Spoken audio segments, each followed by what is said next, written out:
bertanya pada semua hati dan tanya pada semua manusia. Semua manusia hendak jadi baik. Semua manusia nak jadi seorang hamba yang bertakwa.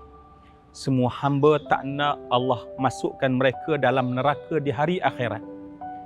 Tetapi kenapa kita dapati saya, diri kita dan manusia ada yang mampu melakukan kebaikan, ada yang tak mampu melakukan kebaikan walaupun ingin melakukan kebaikan. Di manakah simpang yang perlu kita teliti?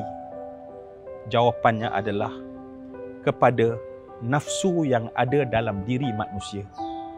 Sedarkah kita Ramadan yang Allah beri bukan sehari, bukan seminggu, bukan 2 minggu, tetapi sebulan penuh, tidak lain dan tidak bukan adalah sebuah proses semata-mata untuk mendidik hawa nafsu sehingga kita mampu mengekang segala daripada perkara yang tak baik yang datang daripadanya.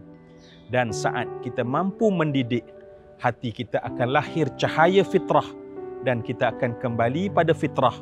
Dan inilah anugerah bagi mereka yang melalui mujahadah mendidik hawa nafsu di bulan Ramadan ini.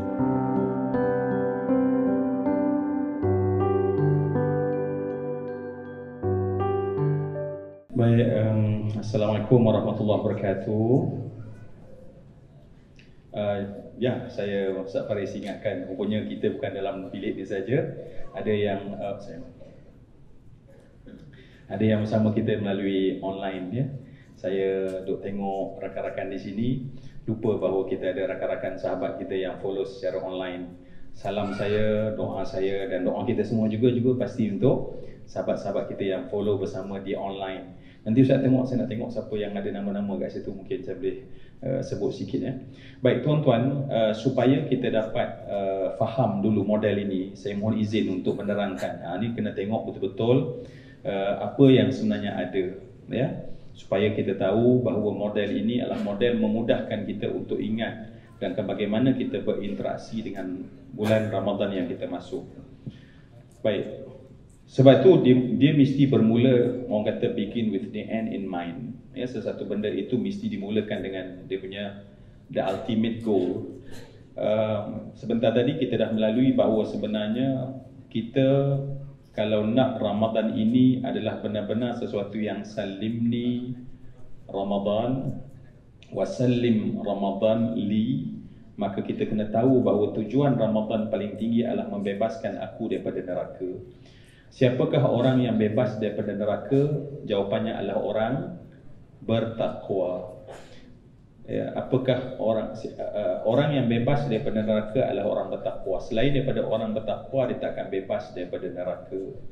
Baik, saya cuba dalam kesempatan yang ada membezakan antara takwa dengan makna takwa. Sebab setiap benda sentiasa ada dua. Tuan-tuan perasan tak? Ilmu bermanfaat, amal diterima.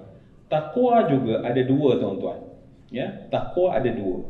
Bila sebut takwa, pertama takwa ni makna yang paling senang adalah apabila kita melaksanakan apa yang disuruh, tinggal apa yang dilarang, itu takwa.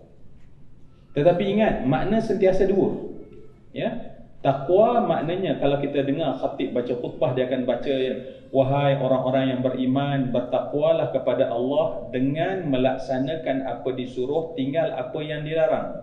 Imtithalul awamir wajtinabun nawahi. Sebab takwa maknanya adalah laksana disuruh apa yang, meninggal apa yang dilarang. Tetapi ingat, takwa akan ada makna dalaman. Baik, Nabi sebut at-taqwa hahuna, takwa itu di sini kata Nabi. So bila Nabi sebut takwa itu di sini, maksudnya apa tuan-tuan? Takwa itu jadi kita kena bagi makna takwa di hati. So apa makna takwa di hati? Saya mohon izin, termasuk rakan-rakan di FB, tolong respon, tulis, sebab dia orang boleh menulis di sini, bercakap. So apa makna takwa di hati tuan-tuan? Apa makna takwa di hati? Takwa pada jasad kita tahu, buat disuruh, tinggal yang dilarang, itu makna takwa. Tapi takwa di hati apa maksud dia? Qalbu, hati, tapi takwa di hati. Apa definisi yang kita boleh bagi sama-sama pada pagi ni? Takwa di hati. Kita bagi definisi. Takwa tadi kita dah tahu kan apa dia? Melaksana disuruh, tinggal yang dilarang. Sekarang kita nak masuk, sebab ingat setiap dalam agama sentiasa ada dua, makna lahir dan makna yang batin. Makna lahir dan makna yang luaran dan makna yang dalaman. Untuk kita faham sesuatu, kita mesti faham kedua-dua makna. So apa makna takwa yang dalam hati? Prosesnya penyucian. Ya. Tak dengar? Ikhlas.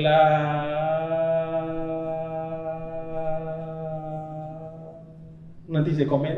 Okey. Definisi takwa dalam hati. Istiqamah. Beza yang baik dengan yang tak baik, dah makin dekat dah tu. Filtration of, dah dekat dah tu. Khusyuk. Khusyuk tu nak bagi tahu khusyuk mendengar ke khusyuk? Okey, makna khusyuk. Baik tuan-tuan, kalau macam tu tolong ingat makna takwa dalam hati. Ingat tak makna takwa tadi? Ingat tak? Buat disuruh, tinggal yang dilarang. Itu amal takwa. Sebab tu Allah gunakan, tuan-tuan tolong balik. La'allakum. Baik. Apa Allah kata? Semoga-moga kita bagi mana tuan-tuan? Please. Kita bagi mana? Semoga-moga tak takut. Semoga-moga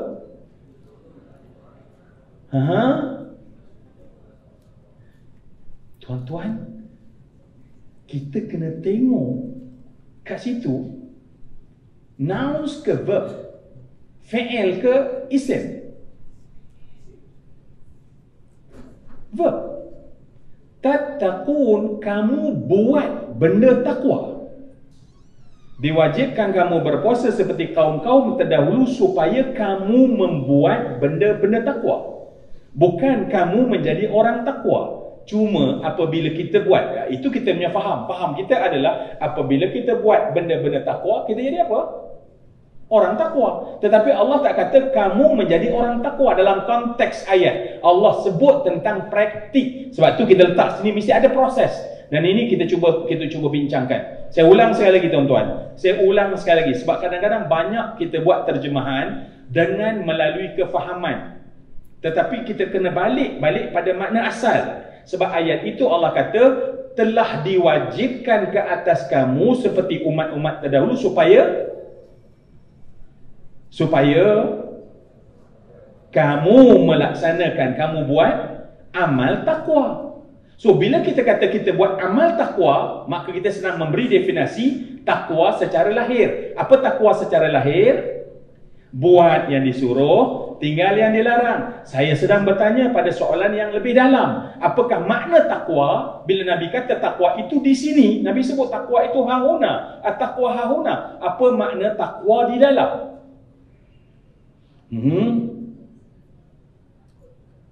Takut. Ya, makin dekat dah tuan-tuan. Ya. Baik. Boleh dengar betul-betul? Boleh fokus insya-Allah? Baik. Apa peranan hati? Apa kerja hati? Saya nak dengar. Apa kerja hati? Hati kita dia bekerja. Apa kerja hati? Okey. Nak kata mihun. Ustaz Zuhaili, lepas ni jangan buat breakfast mihun lah. Mungkin dia macam mengganggu lah. Kalau mihun ni dia tak berapa tajam kan? Oh, nasi lemak tu mihun okey ya? Sebab nampaknya mihun dengan, tapi masalah dia orang blend sekali mihun dengan nasi lemak. Rupanya tak boleh blend tuan-tuan ya. Dia jadi slow.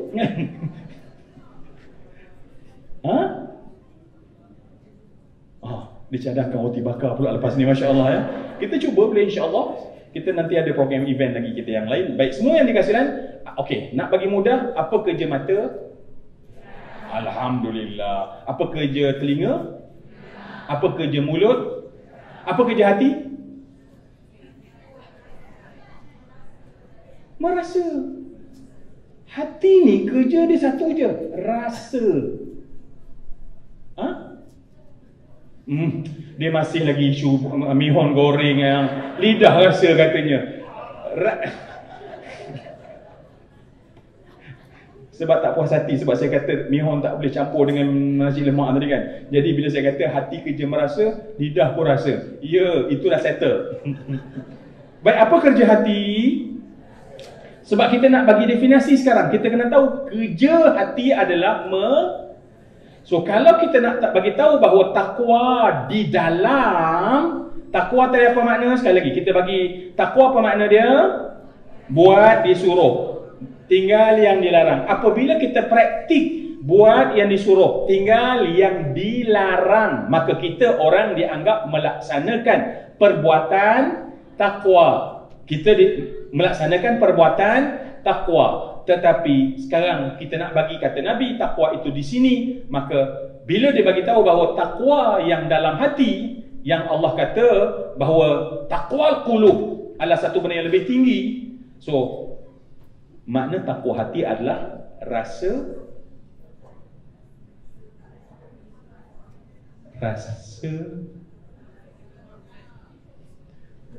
saya nak cakap dia ada jawapan kan.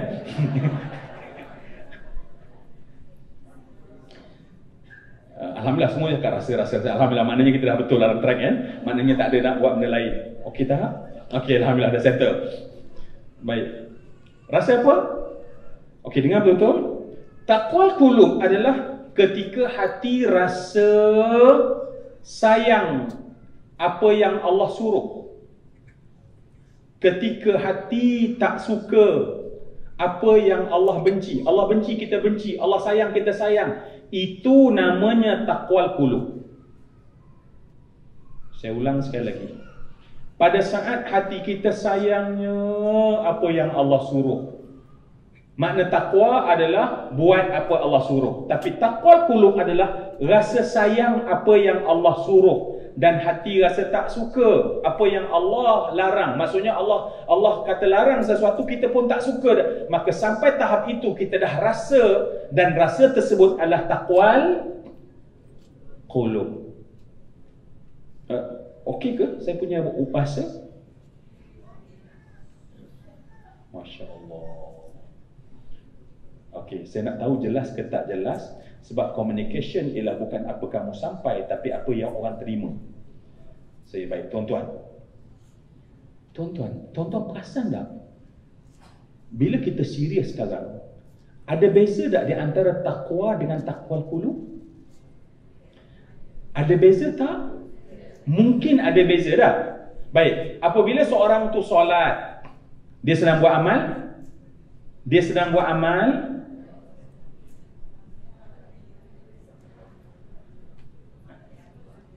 Okey, apabila seorang solat, dia sedang buat amal takwa. Apabila kita sekarang mengaji, belajar sekarang ini amal takwa. Apabila nanti kita berpuasa, itu amal takwa. Okey, settle. Sekarang kita masuk dalam hati. Adakah orang solat sayang pada solat yang dia buat? Atau nampak? Dia dah pergi depends. Ada orang kalaulah tiba-tiba Allah kata, wahai orang beriman, cukup-cukuplah solat. Kita pun alhamdulillah. Nampak tak semua yang dikasih sekian? Sebab rupanya dia membuat amal takwa, belum tentu hatinya takwa. Sampai dia sayang apa yang Allah sayang, dia suka apa Allah suka, dia benci sama dengan apa yang Allah benci. Baik, semua yang saya kasih sekalian, saya ulang sekali lagi. Bila kita sayang apa yang Allah sayang, kita benci apa yang Allah benci. Sekarang benda baik dia buat dengan rela ke terpaksa? Berbanding dengan orang yang hanya buat benda baik tapi sebenarnya hati dia tak suka. Nak buat macam mana Allah suruh, nanti kalau kita tak semayang kan kena azab pula. Kan? Dunia kena azab, nak mati kena azab, tentang sakaratul maut kena azab, dalam kubur kena azab. Tidak mengapa, tetapi rupanya kadang-kadang kita sampai di situ saja, maka kita buatlah dalam hati kita perasaan. Ada perkataan namanya terpaksa. Dan terpaksa ini mungkin boleh untuk kadang-kadang kita mula latih anak kita, dia tak nak kita paksa. Tetapi sampai tua terpaksa, apa cerita? Kan? Sampai tua kita tak masuk lagi kelas bahawa sebenarnya yang kita lalui ni sebenarnya nak didik supaya kita suka apa yang kita suka. Dan dalam kita punya perbincangan, tolong beri satu word tuan-tuan. Apa benda bila kita suka, apa Allah suka, dan benci apa Allah benci. Tolong beri satu word.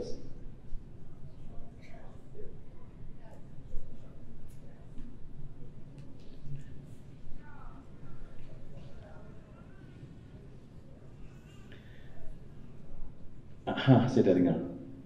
Apa dia? Fitrah. Fitrah. Apabila manusia sampai pada tahap dia suka apa Allah suka, dia sayang apa Allah sayang, dia benci Allah benci, itulah fitrah manusia. Manusia sedang balik pada fitrah. Sebab kata Nabi dalam hadis riwayat Imam Al-Bukhari, kullu mauludin yuladu ala fitrah. Tak ada seorang pun yang lahir melainkan bersama dengan fitrah. Sebab fitrah adalah ciptaan Allah dan semua yang dikasih sekalian, ya.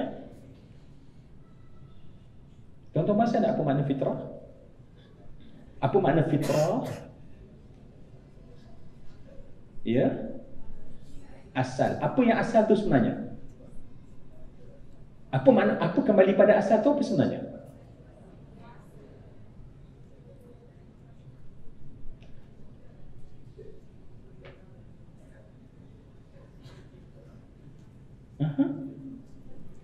Kembali pada asal tu, apa asal tu tuan-tuan? Kita selalu sebut tapi kita tak jumpa makna dia. Kembali pada Allah dalam bentuk apa? Dalam bentuk hati secara semula jadi suka pada benda baik. Baby yang baru lahir tuan-tuan, kita tak payah ajar dia, kita senyum, dia senyum tak? Dia suka tak? Kita buat jegir kat dia. Dia tak belajar pun kat tadika, oh muka jegir, muka orang garang. Kita tak belajar pula di universiti, oh bagaimana reaksi dan wajah dan air muka, tak. Tetapi secara semula jadi, betul tak? Sebab secara semula jadi manusia suka benda baik. Dan benda baik, siapa yang menentukan kebaikan? Allah. Maka sebab tu bila saat hati kita balik kepada fitrah, maksudnya baik, balik kepada suka apa Allah suka dan benci pada apa yang Allah benci. Itu tuan-tuan matlamat, ataupun saya tulis di sini sebagai objek matlamat. So matlamat dia masuk dalam circle matlamat. Matlamat kita adalah sebenarnya takwa dan fitrah. Tuan-tuan nampak tak? Tuan-tuan tolong buat nota kat situ sebab dia ada garis halus antara makna takwa dan taqwal qulub, dan kita sebut maknanya, namanya fitrah.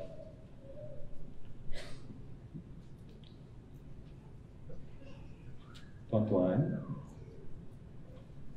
selepas kita habis puasa, apa kita buat?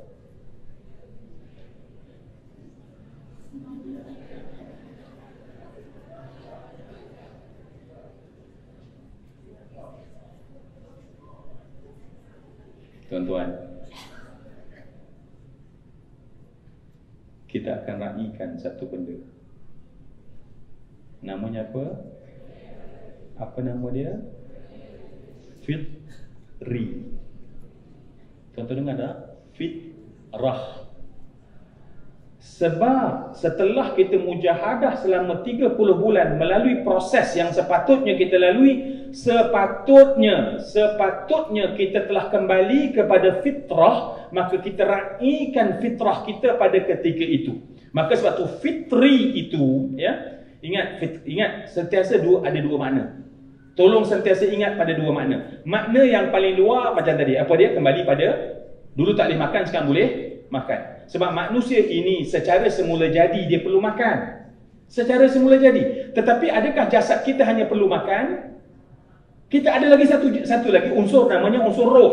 Dan roh kita pada ketika itu dia perlukan kepada apa benda makanan dia? Makanannya adalah al-haq, benda baik. Dan sebab itulah kita raikan hari itu hari kembali kita pada fitrah. Orang lahir, no. Dia hanya tentang makan. Takkanlah Islam kita soal makan saja tuan-tuan.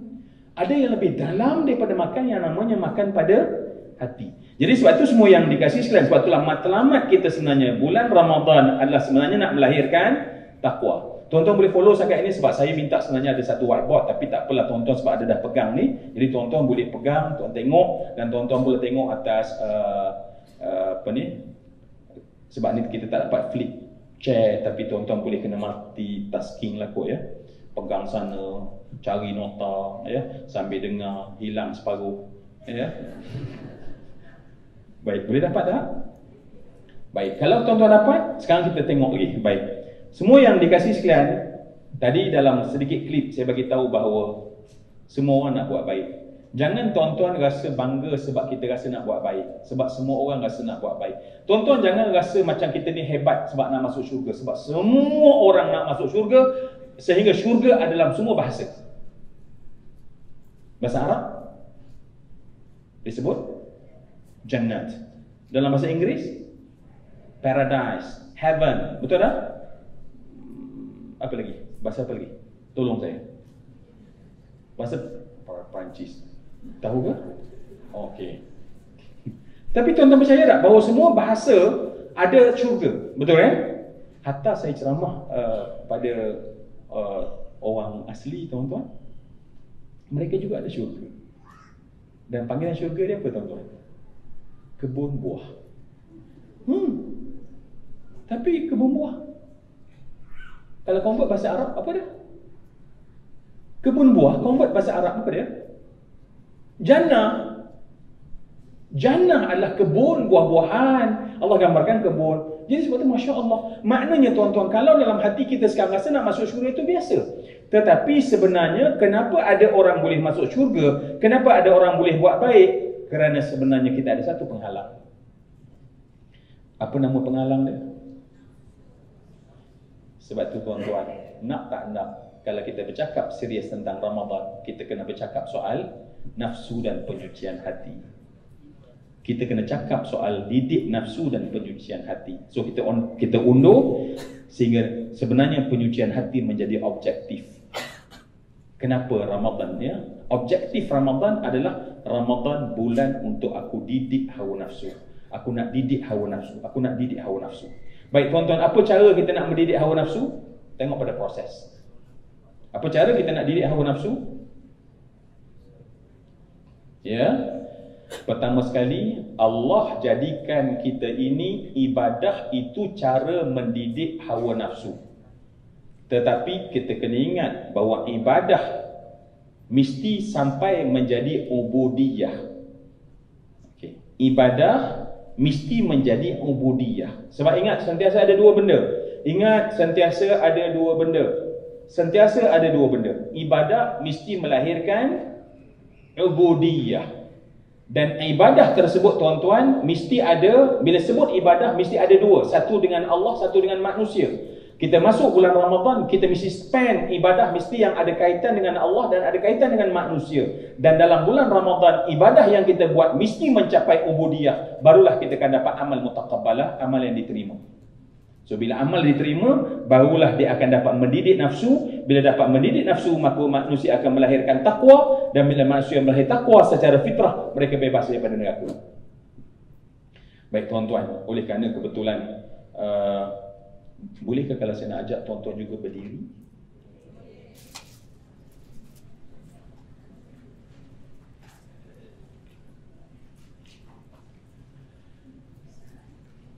Allah Ustaz.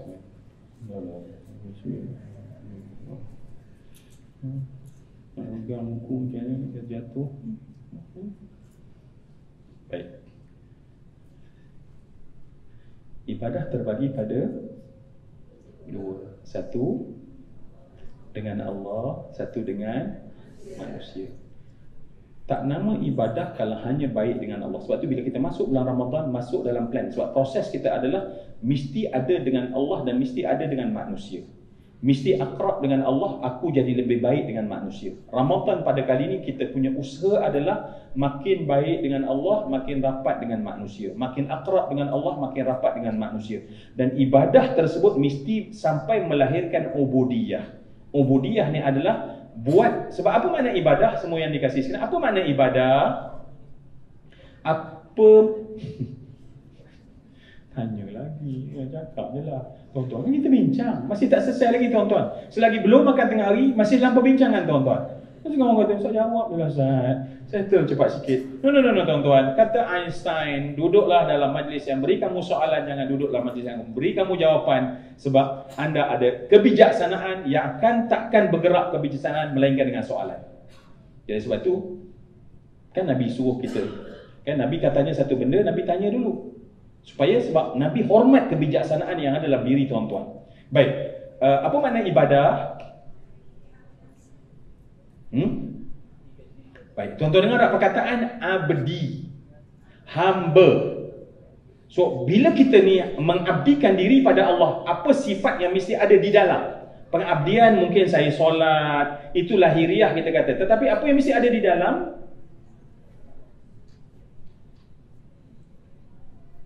Ubudiyah. Apa maksud ubudiyah? Mesti rasa kehambaan, mesti rasa kehinaan. Sebab tu kalau makin banyak tahajud tetapi rasa makin mulia, dia melakukan ibadah tetapi dia bukan mendapat ubudiyah. Dia makin baca Quran, itu ibadat, tetapi dia makin rasa Quran, oh aku ni qari, aku ni banyak baca Quran, aku ni hebat. Tuan-tuan, kalau hebat itu bukan kehambaan. Itu maknanya dia hanya buat ibadat tetapi tak melahirkan kehambaan. So kita kena buat rasa tu dalam hati ni tuan-tuan, jaga sentiasa amal ibadat tersebut sentiasa lahir rasa kehambaan, dan skop ibadah kita dua, satu dengan manusia dan satu dengan Allah, satu dengan manusia. Oleh kerana kita dengan manusia ni tuan-tuan, boleh tak tuan-tuan sambil-sambil kita ambil masa ni, ni cara nak buat ni. Tuan-tuan tadi masa makan sempat kenal semua orang ke? Tak lah kan, sebab kita kawan pun dengan orang sebelah kita yang datang tu kan.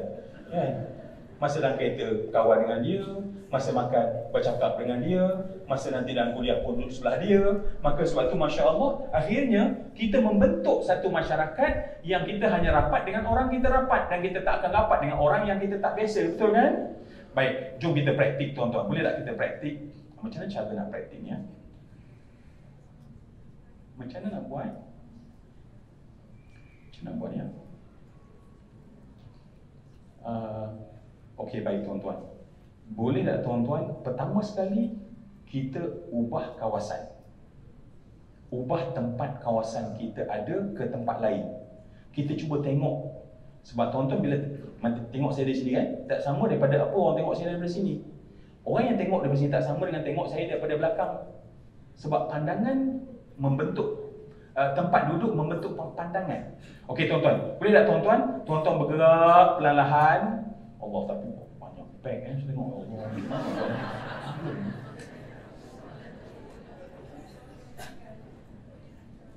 Oh, macam-macam dia, Masya Allah. Jadi Ustaz Faris ni, saya nak tuan-tuan berubah, tapi jelah kalau nanti Allah macam check out pula jadi dia kan, Masya Allah. Kena habis 15 minit tu kan. Tapi tu boleh ke? Sekejap kan? Okey. Sebab tuan-tuan kata tak nak check out lagi. Jadi okey, simpan handbag, dan saya yakin semua yang datang ni tak bawa benda berharga.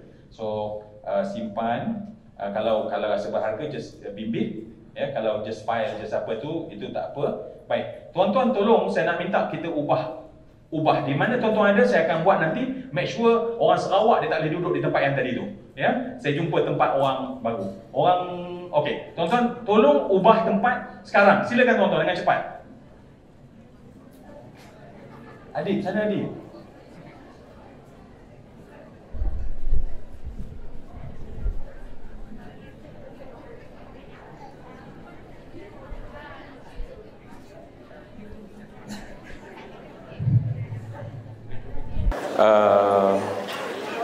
Dah berubah ke tempat?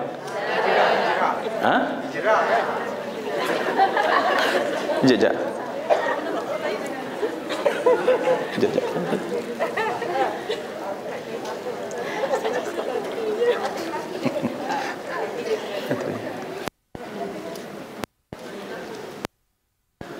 Okey. Berubah dah ke? Berapa jauh berubah?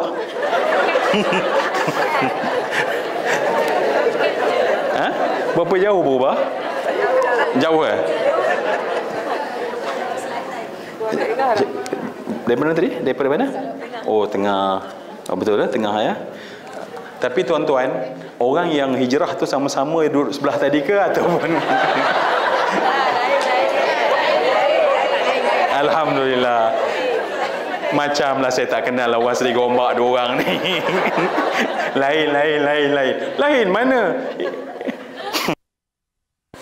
Baik. Semua yang dikasihi sekalian, okey.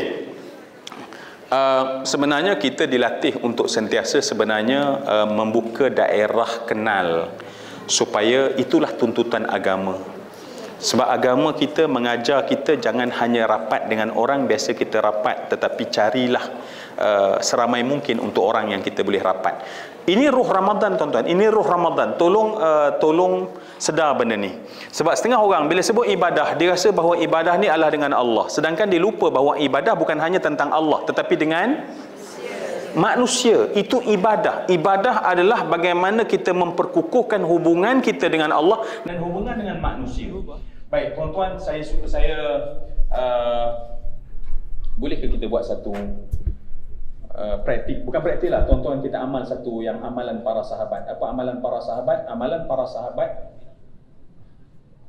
adalah mendoakan orang lain. Mendoakan orang lain. Okey, tuan-tuan tolong letak dalam kepala tuan-tuan 10 orang. Dalam kepala 10 orang.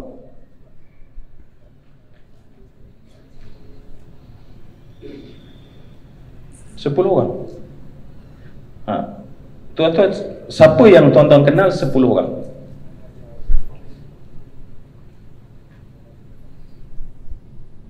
Jumpa ke tak? Jumpa ke tak? Ke cuma buat-buat je? Jumpa? Alhamdulillah. Baik. Tuan-tuan, tolong ingat. Saya buat 5 lah. Saya nak buat pelan-pelan. Ya, sebab kita nak latih tuan-tuan, sebab kita tak tahu kenapa kita bila ibadah, kita tak pecahkan ibadah akrab dengan Allah, hubungan dengan manusia. Jadilah manusia yang kononnya beribadah, tetapi kadang-kadang dengan manusia dia sombong. Dengan manusia kadang-kadang dia tengok orang dia pandang rendah. Maknanya lebih malang tuan-tuan, kadang-kadang dengan tahajud dia merasakan dia mulia dan dipandang orang, pandang rendah orang tak tahajud. Kita tak nampak bahawa tahajud adalah inayah, adalah haul dan kuwah dari Allah. Betul kan tuan-tuan? Sebab itu ramai di kalangan kita, kalau ajak kawan-kawan melalui dia umrah, kalau kita ajak, saya akan, tuan-tuan perasan tak kalau kita pergi ke Masjid Madinah sebagai contoh, orang dia biasa tegur tak orang lain. Bila dia pergi ke Masjid Madinah, Masjid Nabawi, Masjid Haram di Mekah, dia tegur tak orang?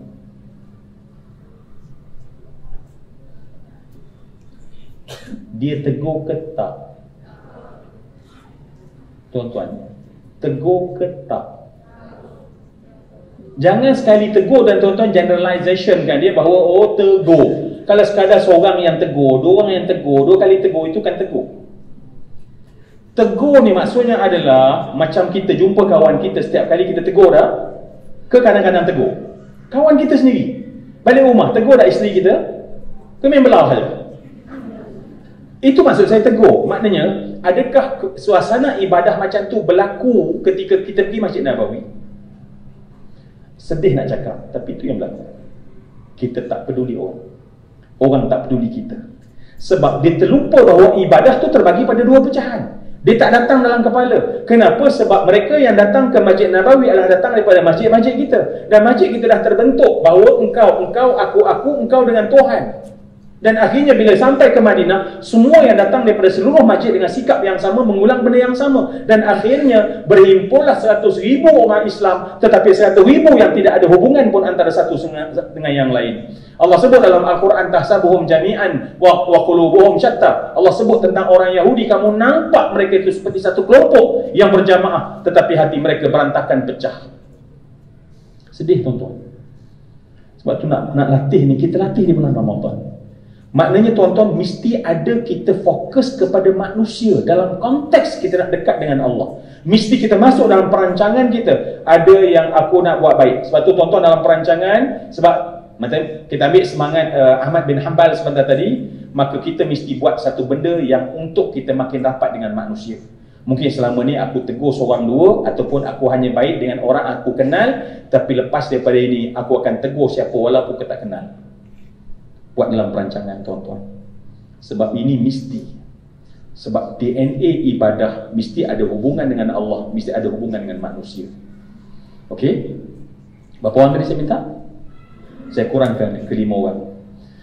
Saya nak minta tuan-tuan dengan berkat majlis kita pada hari ini tuan-tuan. Boleh tak tuan-tuan? Tuan-tuan ambil masa betul-betul. Saya minta tuan-tuan tolong sebut nama 5 orang tadi, seorang demi seorang, dan berikan doa pada mereka. Mungkin bukan kita sini, siapa saja yang kita kenal. Ya, kita cuba dengan orang yang kita kenal. Nanti kita praktik sama-sama kita, insya-Allah.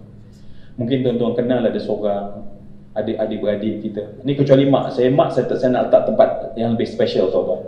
Saya nak minta siapa yang tuan-tuan kenal, dan kemudian fokus satu-satu sebut nama dia, dan tuan-tuan tolong doa bagi pihak dia pada Allah untuk kebaikan dia. Kita buat sekarang tuan-tuan. Okey, dah jumpa 5 orang. Saya nak minta tuan-tuan minta dengan penuh kesungguhan. Kita latih kita hari ini bahawa sebenarnya ibadah mesti akrab dengan Allah, ulfah dengan manusia, dan kehambaan mesti ada ibadah, mesti ubudiyah. Baik. Saya minta tuan-tuan mula mendoakan sekarang.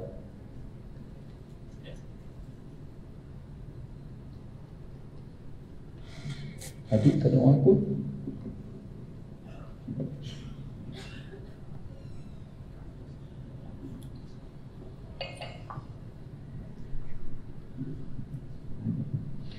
Mungkin tuan-tuan tahu yang dia sedang sakit, ya.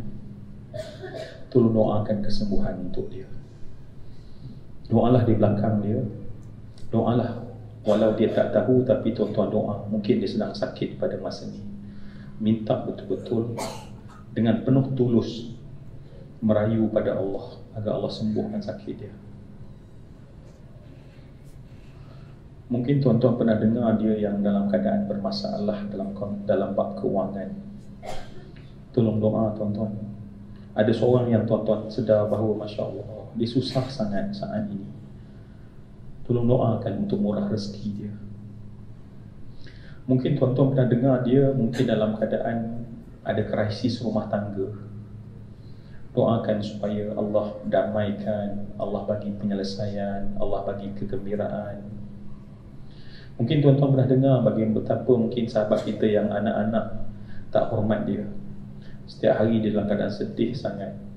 Sekarang tolong doakan mereka. Kita latih diri kita.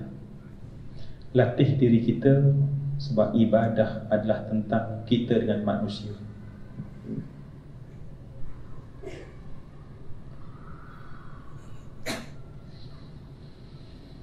Baik. Tuan-tuan dah dapat 5 orang tadi? Tuan-tuan dah dapat 5 orang? Tuan-tuan dah doakan 5 orang tadi? Tuan-tuan, dalam Sunan Ibnu Majah, Abu Darda berkata, Abu Darda sahabat Nabi, ya, mendoakan kepada 70 orang sahabat dia without fail dalam semua solat dia. 70 orang, dan disebut nama-nama mereka dan nama ayah-ayah sahabat mereka. Kita kadang-kadang kawan punya banyak, kadang-kadang lama, tapi kita tak tahu pun ayah dia nama siapa. Nabi bentuk para sahabat Nabi bentuk para sahabat dia ibadah. Sebab kamu bila nak beribadah, kamu mesti ada hubungan dengan Allah, hubungan dengan manusia. Maka sahabat, antara karakter sikap dia adalah minta mereka tak payah minta, mereka akan doakan sahabat mereka di belakang. 70 orang setiap kali sajidan wa ana sajid, dia kata dalam keadaan aku sujud, aku minta doa pada Allah. Nampak seriusnya hubungan dengan manusia. Yang kita buat tak peduli. Saya ada satu tips tuan-tuan, kalau kita nak rumah tangga kita bahagia, dan saya minta ya Allah semua kita bahagia, ya. Sebab syaitan paling galak adalah memecah belahkan rumah tangga. Kita tahu dalam hadis riwayat Muslim bagaimana kata Nabi, syaitan itu ada arash, dia punya singgah sana di atas lautan, dan setiap hari dia akan buat cek kepada orang bawah dia, apa yang kamu buat, apa yang kamu buat, apa yang kamu, setiap akan membuat laporan, dan setiap laporan tak pernah memberikan sesuatu membanggakan iblis, melainkan apabila datangnya syaitan yang kata bahawa aku pecahkan sebuah rumah tangga, maka iblis akan letak dan dudukkan di tempat yang paling tinggi. Maknanya semua yang dikasih sekalian saya minta yang datang, ya, tadi daripada Sarawak jauh datang suami isteri, kita minta ya Allah, bagilah rumah tangga yang paling bahagia dalam jiwa dan hati mereka ya Allah, ya. Dan tuan-tuan, ada satu tips hari ini tuan-tuan, banyak sangat maklumat kita dapat melalui kita punya IG ke TikTok ke kan tuan-tuan, dan selalu cerita tentang masalah rumah tangga orang. Tuan-tuan perasan tak berkelahi yang orang rakam, apa kita kena buat tuan-tuan? Tolong doakan mereka. Kita tak nak tahu tapi tiba-tiba tahu. Apa yang kita kena buat tuan-tuan? Tolong ubah daripada kita sama kecam, kita sama cerita, kita sama bantai, kita sama bahan dia, dan kita sama edarkan tuan-tuan, berita tu stop kat kita dan tak pernah kita sampai pada orang, dan stop bersama dengan doa ya Allah. Sebab bila suami dan isteri sedang berkrisis tuan-tuan, salah seorang atau kedua-duanya dalam keadaan luka dan sakit. Ada yang luka dan ada yang sakit. Kita tuan-tuan, bentuk pemikiran kita terutama nanti di bulan Ramadan. Di bulan Ramadan ini dah latihan dia tuan-tuan. Kita tahu ada orang bermasalah dalam rumah tangga tuan-tuan, jangan perpanjang, stop kat kita untuk kita doakan dia. Kita mungkin kenal dia, tetapi pasti ada yang sedang sakit antara keduanya. Betul tak? Tolong doa. Ini cara dia tuan-tuan. Kenapa saya cakap macam ni tuan-tuan? Saat kita doakan pada orang lain, doa kita kadang-kadang tak sampai. Sebab bahkan ada dalam hadis tuan-tuan, doa manusia ni tuan-tuan, ada keadaan dia hanya naik sejengkal di atas kepala, kemudian Allah baling balik ke muka dia, Allah tak nak dengar. Tetapi Allah subhanahu wa ta'ala jadikan satu cara bagaimana Allah nak panjatkan dan dengar doa kita, apa dia? Dan bahkan bukan sekadar Allah dengar, setiap kali kita mula mendoakan, maka Allah hantar untuk kita malaikat. Dan malaikat itu doa untuk kita seperti apa yang kita sebut doa pada orang. Kita nampak dalam rumah tangga dia ada masalah, kita nampak dalam TikTok orang share, maka kita tuan-tuan, hamba, abdi, ubudiyah, kehambaan. Masa tuan-tuan macam tuan-tuan buat tadi, tuan-tuan diam, tuan-tuan rasakan kesakitan dia orang, tuan-tuan minta doa pada Allah. Saya nak tanya tuan-tuan jujur, ya, bila tuan-tuan tadi doakan orang, apa tuan-tuan rasa dalam hati? Bila tadi tuan-tuan dengan syarat benda ni buat betul-betul je, kalau buat lebih kurang memang tak ada rasa. Saya nak tanya, kalau tuan-tuan mendoakan orang lain, apa tuan-tuan rasa dalam hati? Saya nak dengar. Tuan-tuan dengar? Tiba-tiba kita rasa tenang. Doa kot, orang lain kot, bukan aku doa pada aku. Tetapi Allah kata saat tadi tuan-tuan doa 5 orang, Allah hantar 5 malaikat. Dan setiap malaikat mendoakan kita secara khusus. Ketika kita yang berdosa doa pada hamba Allah yang lain, Allah hantar sebab perbuatan kita tadi. Allah hantar perbuatan kita tadi. Sebab itulah Abu Darda dia tak nak lepas malaikat mendoakan dia. 70 orang, cuba bayang 70 malaikat datang pada kita mendoakan kita. Ini yang kita terlepas pandang. Apatah lagi dalam dunia sekarang tuan-tuan, kita dah biasa benci orang, kita diajar untuk menyampah orang, ya, maaf cakap, ya, kadang-kadang politik menjadikan orang benci-benci, ya, politik untuk siapa berkuasa lah. Lepas tu nanti contoh, tetapi apa jadi akhirnya? Kita terlibat benci. Kita terlibat benci, dan hati kita bila benci apa rasa? Tadi tuan-tuan doa, tuan-tuan rasa apa? Tolong saya tuan-tuan. Tuan-tuan rasa bila kita marah orang, tuan-tuan, hati kita rasa kasar. Cuma kita tak nak sebut kita kasar. Dan cuba bayang tuan-tuan, kita sedang buat benda yang sama setiap hari, setiap jam, berulang-ulang kali, bukan setahun, bukan 2 tahun, tetapi berpuluh tahun. Tuan-tuan boleh bayang tak kerasnya hati yang ada dalam hati kita sekarang. Sebab tu tak rasa best nak buat baik. Sebab Allah ajar kita benda yang paling penting, soal hubungan dengan manusia. Kita biasa dengar hadis Nabi SAW dalam riwayat Imam Tirmizi. Ya. Kan Nabi SAW datang, seorang tanya pada Nabi SAW, kata Ibnu Umar, tanya pada Nabi, ya Rasulullah, ayyun nas ahabbu ilallah, wahai Allah, siapakah manusia yang paling disayangi oleh Allah? Apa jawapan Nabi, tuan-tuan? Orang yang paling disayangi oleh Allah, kata Nabi, siapa orang paling banyak beri manfaat pada orang lain. Boleh tak tuan-tuan letak satu azam, setiap hari aku bangun pada hari yang baru, aku mesti sesuatu yang aku boleh beri khidmat pada manusia lain. Letak azam kita, tuan-tuan. Letak azam setiap hari yang baru aku dapat memberi manfaat pada orang lain. Paling tidak manfaat, tuan-tuan, senyuman dan kemesraan yang kita boleh bagi. Kemudian Nabi tambah, wa ahabbul a'mali ilallah, amal yang paling disayangi oleh Allah Subhanahu wa taala, kata Nabi, pertama, sururun tudkhiluhu ala muslim, apabila kau buat satu benda yang memasukkan rasa gembira dalam hati orang Islam. Hari ini tuan-tuan, kita ni akan solat ke atas kan? Tuan-tuan jumpa orang yang tuan-tuan tak kenal, masukkan kegembiraan dalam hati mereka. Itu amal yang paling disayangi oleh Allah pada kita datang ke masjid.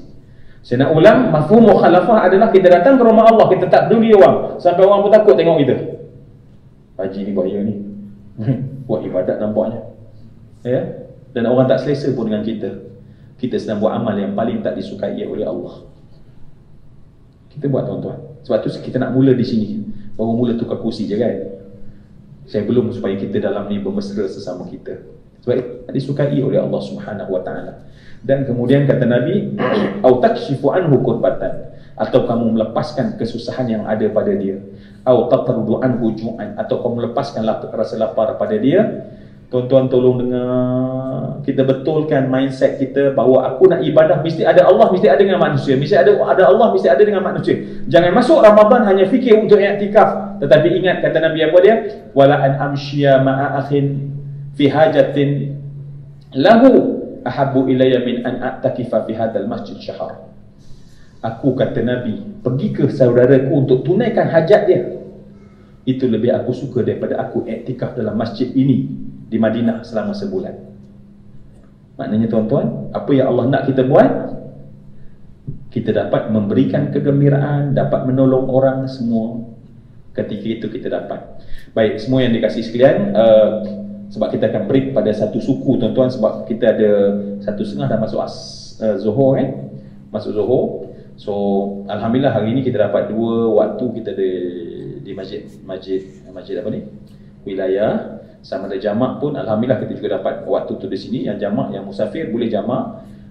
Dan yang paling penting adalah insya-Allah kita akan dapat sama-sama datang bukan hanya akrab dengan Allah tapi rapat dengan manusia. Sebab itu kita nak fine tune makna ibadah. Kita belum cerita tentang siam dan qiyam yang menjadi proses trust di bulan Ramadan dalam pelaksanaan hubungan dengan manusia dan hubungan dengan Allah. Saya rasa perkara tersebut kita akan sempat nanti, kita sempatkan nanti di lepas zuhur nanti insya-Allah. Boleh insya-Allah?